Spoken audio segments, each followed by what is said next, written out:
Okay, so let's look at some options when you're actually reading an email. So here's an email from B&H Photo and Video, and I click on it. I'm now reading that email. Now, at the bottom, you've got reply and forward. Now, I'm going to forward this to myself just so I can show you some options when you do that. So when you're forwarding, you see how it didn't really let me deal with what the title was. So, for example, when I go back, I got a forward and it just didn't show me any sort of new subject. So when you forward an email, one thing you can do is drop this little caret down and you can actually edit the subject line. So if you want to edit the subject line and say,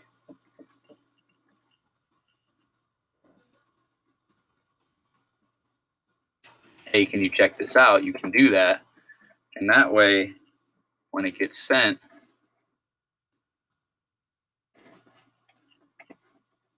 it then sends it from you as a forwarded message, but you change the subject so it's a little more clear. That was out of the forward button on the bottom.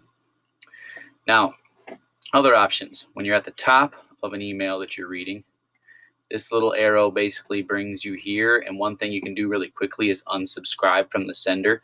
That if you're getting a lot of junk mail, you can unsubscribe there. Otherwise, you have to sort of search deep within most emails down here in the bottom, and you got to kind of figure out where the unsubscribe button is and where they hit it.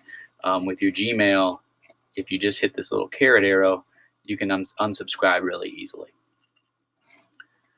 Another thing, you can add to start here. You can reply here and get into that reply mode. The three dots give you a bunch of different options. Reply, forward, filter messages like this, so it opens up that filter area. You can print it. You can add B&H to your contacts list. So if you're getting an email and you're like, oh, I need that contact, you can add it right there.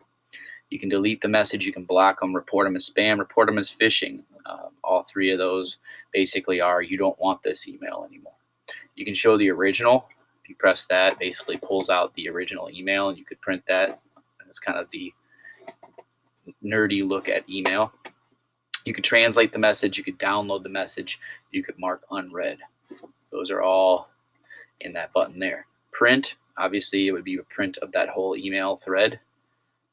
And then if you wanted to look at it in a completely new window, you could open that up and basically read it in a clean window there. So that is the options when you are reading an email.